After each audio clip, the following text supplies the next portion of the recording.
گاؤں میں چوری ہو تو وہاں کے پیر حضرات چور کی نشاندہی کر دیتے ہیں، کیا وہ نشاندہی صحیح ہوتی ہے؟ بالکل غلط ہے جی، اس طرح کون کر سکتا ہے؟ بالکل فراڈ ہے۔ جو اس کے قانونی طریقے ہیں وہ کتا کر سکتا ہے، پیر نہیں کر سکتا، ہاں، کیونکہ اللہ نے اسے سونگنے کی حص دی ہے۔ ہاں، اب اس کو کوئی یہ نہ کہ جی وہ کتا جو ہے وہ پیر سے افضل ہو گیا، ہاں، ہو سکتا ہے وہ بھی، ہاں ہو سکتا ہے، واللہ عالم۔ کیونکہ قرآن نے کہا ہے نا کہ جو اپنی عقل استعمال نہیں کرتے وہ چوپایوں سے بھی بدتر ہیں، اولئک کالانعام بل ہم اضل۔ ہاں، یہ ہم کوئی جذباتی بات نہیں کر رہے، قرآن سے ہے۔ اور اگر کوئی قرآن کو نہیں مانتا، بابوں کا ماننے والا ہے، تو بابوں نے تو خود یہ آپ کو سٹوری سنائی ہوئی ہے کہ جو تگودار خان تھا، چنگیز خان کی اولاد میں سے، تاتاریوں میں سے جو پہلا مسلمان ہوا تھا، اس کے پاس کوئی بابا جی گئے تھے، تو اس نے اس بابے سے پوچھا کہ تمہارے، اس تگودار خان نے بابے سے کہا کہ یہ تمہاری داڑھی کے بال افضل ہیں یا میرے کتے کی دم؟ تو تگودار خان نے کہا تھا، اور یہ باپا جانی نے اپنے رسالے میں لکھا ہوا ہے، اس نے کہا تھا اگر تو اللہ کا فرمانبردار رہا میں، اللہ کی اطاعت کی، تو میری داڑھی تمہارے کتے کی دم سے بہتر ہے، اور اگر میں اللہ کا نافرمان ہوا تو تمہارے کتے کی دم میری داڑھی سے بہتر ہے۔ ہاں، تو یہ ان کے بزرگ بھی مانتے ہیں ان چیزوں کو، بس انجینئر صاحب کہتے تو کہتے ذرا سخت زبان ہو گئی ہے، اپنے بزرگوں میں کہتے ہیں معرفت کی بات کی، دیکھا تو آڈیاں معرفتاں ساریاں مر گیا۔ ہاں ہاں، تو اس چیز کو آپ نے دیکھنا ہے، سچائی کی پیروی کرنی ہے، اور جو آفیشل طریقے ہیں ان کو اڈاپٹ کرنا ہے۔ کتے ایکسپرٹ ہوتے ہیں، ان کے سونگنے کی حص انسانوں سے بہت زیادہ ہے۔ اگر کوئی کہتا ہے نا کہ جی انسان سے آپ نے، اللہ تعالیٰ نے ہر ایک کو صلاحیت ڈیفرنٹ دی ہے۔ ویل مچھلی 1.5 گھنٹے تک سانس روک سکتی ہے، بابا 1.5 گھنٹے تک روک سکتا ہے؟ 3 منٹ بعد ہی شہادت درجے تک پہنچ جائے گا۔ چڑیا اڑ سکتی ہے، بابا نہیں اڑ سکتا۔ اگر وہ کہتا ہے اڑ سکتا ہے تو اڑو، نہیں انجینئر صاحب نے پر کاٹ دیتے ہیں۔ تو جو قانوناً راستے ہیں وہ آپ اختیار کریں۔ ویسے تو کتے بھی اب 2 نمبر ادھر ہو گئے ہیں، آپ نے دیکھا نا، وہ 2 نمبر کتے بھی ہیں جو خام خواہ چوری کسی کے اوپر ڈال دیتے ہیں۔ وہ والے کتے نا ہون صحیح والے اوریجنل کتے ہون، ٹومی۔ کیا کسی صحابی کا غلطی کرنا ان کے مقام کو کم کر دیتا ہے؟ مقام نہیں کبھی کم ہوتا بھائی، انسان تو غلطی کرے گا۔ اگر انبیاء سے غلطیاں ہوئیں جو گناہ نہیں تھے، لغزشیں ہوئیں، تو ان کا مرتبہ کو ختم نہیں ہو گیا، مرتبہ نہیں کم ہوتا، مرتبہ اپنی جگہ پہ رہے گا۔ غلطی غلطی ہے، غلطی سے توبہ کر لی تو معاف ہو گیا۔ انسان کو اپنی عبادت کے لیے پیدا کیا اللہ تعالیٰ نے، اس سے کیا مراد ہے؟ عبادت سے مراد ہے ٹوٹل اوبیڈینس، حقوق اللہ بھی پورے کرنے ہیں، حقوق العباد بھی۔ عبادت کے لیے پیدا کیا ہے، پرستش کے لیے پیدا کیا ہے، تابع فرمان رہنے کے لیے پیدا کیا ہے۔ وما خلقت الجن والانس الا لیعبدون، جنوں اور انسانوں کو فقط اپنی عبادت کے لیے پیدا کیا۔ اللہ کو ماننا کافی نہیں ہے، اللہ کی ماننی ہے، ماننے کے ساتھ ساتھ اللہ کی ماننی ہے، تو وہ عبادت ہے۔ تو اللہ کی ماننی ہے تو ماں باپ کے ساتھ اس نے سلوک کرنا ہے کیونکہ اللہ نے حکم دیا ہے، نماز پڑھنی ہے کیونکہ اللہ نے حکم دیا ہے، رزق حلال کمانا ہے کیونکہ اللہ نے حکم دیا ہے۔ تو عبادت سے مراد صرف نماز روزہ حج زکات نہیں ہے، ٹوٹل دین عبادت ہے۔ میں بچوں کو دیکھ کر ان کو ہنسانے کے لیے الٹے سیدھے منہ بناتا ہوں، کیا یہ جائز ہے؟ ہاں ٹھیک ہے، یہ تو مذاق کے طور پر ہو سکتا ہے، لیکن کوئی نارمل طریقہ بھی اڈاپٹ کریں، یہ نہ ہو کہ تھوڑے بچے بڑے ہوں تو آپ کا مذاق اڑانا شروع کر دیں، صاحب نہ لی چلو۔ کبھی کبھی دل میں خیال آتا ہے کہ اگر مرنے کے بعد اللہ اور قرآن و سنت والا معاملہ نہ ہوا تو کیا ہوگا؟ پھر تو کچھ بھی نہیں ہوئے گا، موجہ مارو۔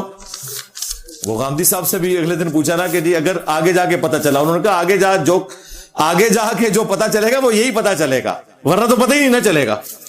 یعنی اگر آخرت کی زندگی نہیں ہے نعوذ باللہ، پھر تو کوئی ٹینشن نہیں ہے، اور اگر آگے چل کر پتہ چلا تو یہی پتہ چلے گا کہ آپ زندہ ہو گئے ہیں۔ ہاں، تو آگے چل کے یہی پتہ چلنا ہے، ہاں، دوسرا تو پتہ ہی نہیں چلنا۔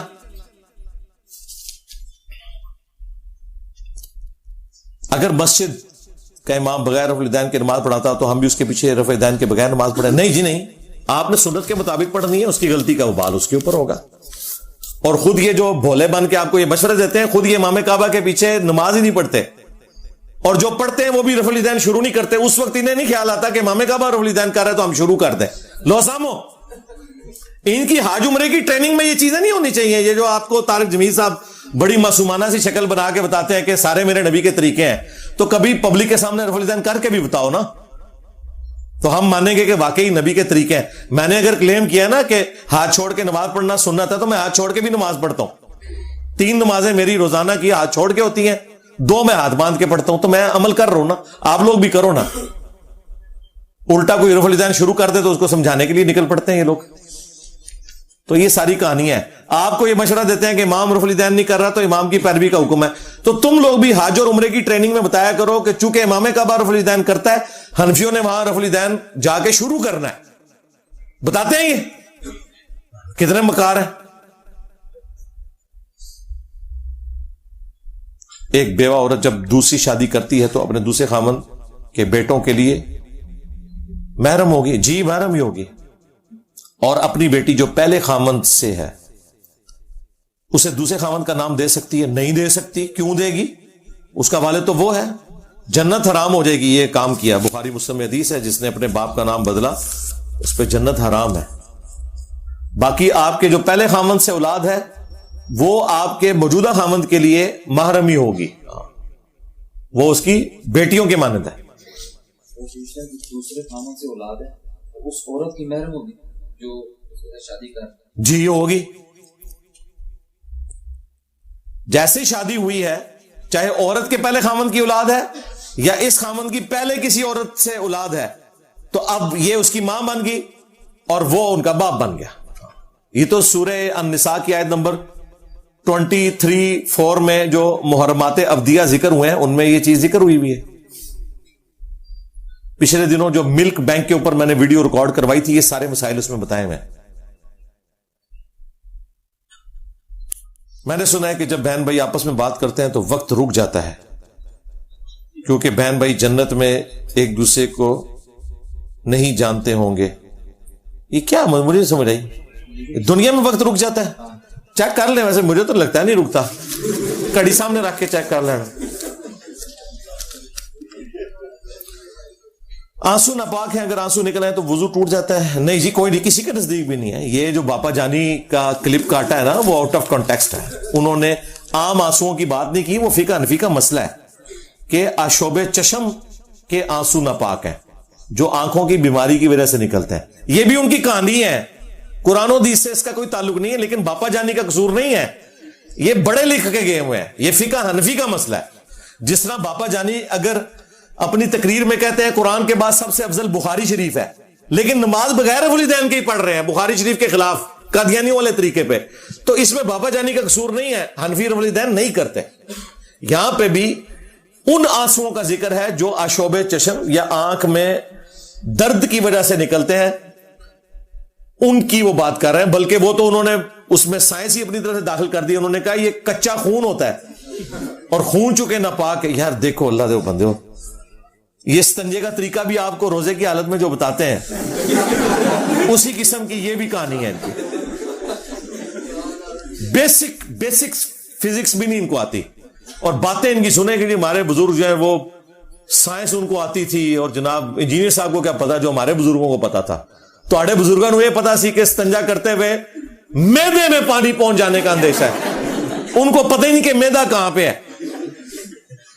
تمہارے بزرگوں کے نیچے موٹر بھی لگائے نا تب بھی میدے تک پانی نہیں پہنچایا جا سکتا، جتنے کمپلیکس راستوں سے اس نے پہنچنا ہوتا ہے.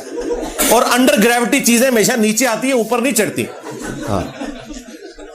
پھر آپ انہیں اکثر سنا ہے کہ جی وہ کھڑے ہو کے پانی پیے نا تو مثانہ کمزور ہو جاتا ہے، کیونکہ پانی جو کھڑے ہو کے پیتا ہے ڈائریکٹ مثانے پہ اٹیک کرتا ہے. ان کو پتہ ہی نہیں کہ مثانہ کدھر ہے اور پانی نے کدھر جانا ہوتا ہے. یہ ان کا سائنس کا نالج تھا. کیا انسان اس دنیا میں خود مختار ہے؟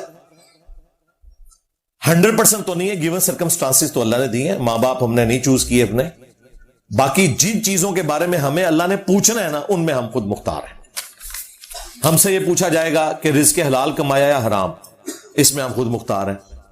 ہم سے یہ پوچھا جائے گا کہ اذان کی آواز آئی تو مسجد کی طرف گئے، یا شیطان کی آواز میں لبیک کہتے ہوئے نماز سے روگردانی کی، اس کے بارے میں ہم سے پوچھا جائے گا.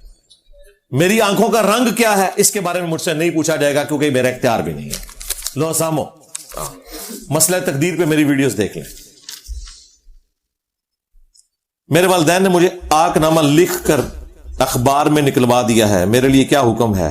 موجہ مارو جی، میری رہنمائی کر دیں. رہنمائی کیا کریں؟ کوئی وکیل دیکھیں. باقی اس سے کچھ بھی نہیں ہوتا بھائی. شرعی طور پر آک نامے سے کچھ رزلٹ نہیں نکلنا. قانوناً مجھے نہیں پتا کہ اس وقت کیا صورتحال ہے کہ پاکستان کے قانون میں آگ نامہ اسے تصور کیا بھی جاتا ہے کہ نہیں. شریعت اسلامیہ میں کوئی باپ اپنی اولاد کو وراثت سے محروم نہیں کر سکتا، سوائے ایک استثناء کے کہ وہ کافر ہو جائے، جو آپ ہو چکے ہیں ان کے نزدیک. ٹھیک ہے، ہاں وہ بخاری مسلم میں حدیث ہے کہ کافر کا وارث مسلمان نہیں ہو سکتا، مسلمان کا وارث کافر نہیں ہو سکتا. اور ایک دوسرا استثناء بھی ہے، جامعہ ترمذی میں حدیث ہے کہ قاتل اپنے مقتول کا وارث نہیں ہو سکتا، ورنہ تو لوگ جداد ہتھیانے کے لیے قتل و غارت کا سلسلہ شروع کر دیتے. تو کوئی مسئلہ نہیں ہے جی. آپ نے تو نعتیں پڑھی ہوئی ہیں، تیرے ہوتے جنم لیا ہوتا. ہاں، آپ نے تو بدر میں شہید ہونا تھا. ٹھیک ہے، تو یہ تو بہت چھوٹا کام ہوا ہے، صبر کریں اس کے اوپر، اس میں بھی کوئی بہتری ہے انشاءاللہ.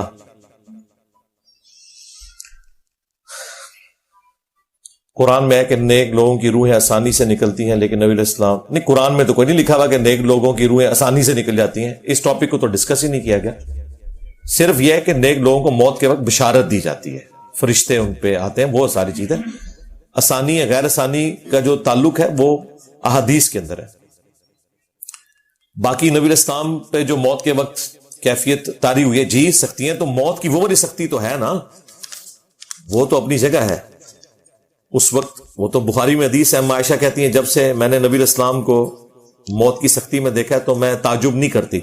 وہ تکلیف تو ہے اپنی جگہ، لیکن اللہ تعالیٰ اس تکلیف کو برداشت کرنا اس شخص کے حق میں آسان کر دیتا ہے.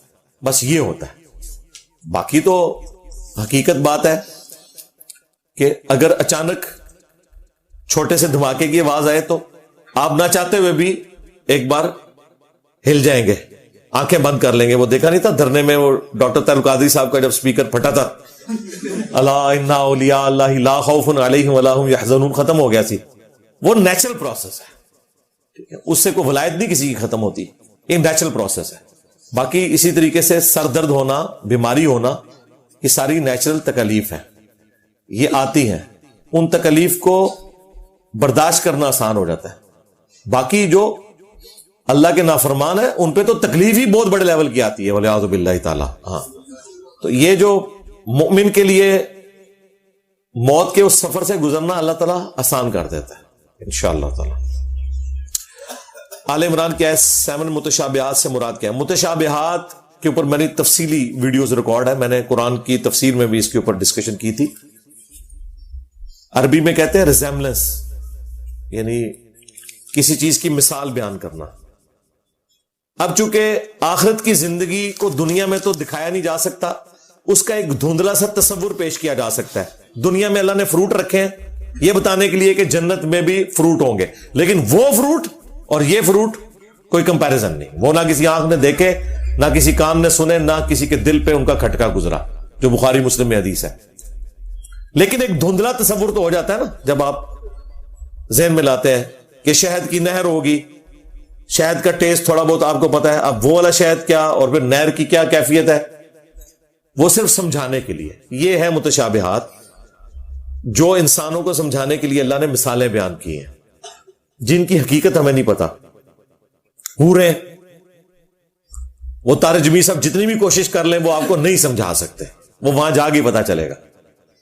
اس طریقے سے اللہ تعالیٰ کی جو کوالٹیز ہیں، اللہ دیکھتا ہے، اللہ سنتا ہے، ہم بھی دیکھتے ہیں، ہم بھی سنتے ہیں، لیکن زمین و آسمان کا فرق ہے. تو یہ سمجھانے کے لیے باتیں کی جاتی ہیں، مثالیں بیان کر کے. انہیں کہا جاتا ہے متشابہات، یعنی جو ریزیمبلنس والی چیزیں ہیں، ایک دوسرے کے مشابہ ہیں. ہم اردو میں لفظ استعمال کرتے ہیں، بس یہ ہے. تو اس لیے اللہ نے کہا کہ قرآن میں جو متشابہات ہیں بس ان پہ ایمان لے کے آنا ہے. اللہ کا عرش ہے، کیسا ہے؟ اللہ کی کرسی کیسی ہے؟ اللہ کی آنکھیں، کیا اس طرح ہم اشارہ کر سکتے ہیں؟ نہیں، اس کی تفصیلات کیا ہے وہ اللہ کو پتا ہے. ان پہ ایمان لانا ہے، اور ساتھ ہی اس میں ہے کہ محکمات جو ہیں وہ کتاب کی جڑ ہے، ان پہ آپ نے عمل کرنا ہے.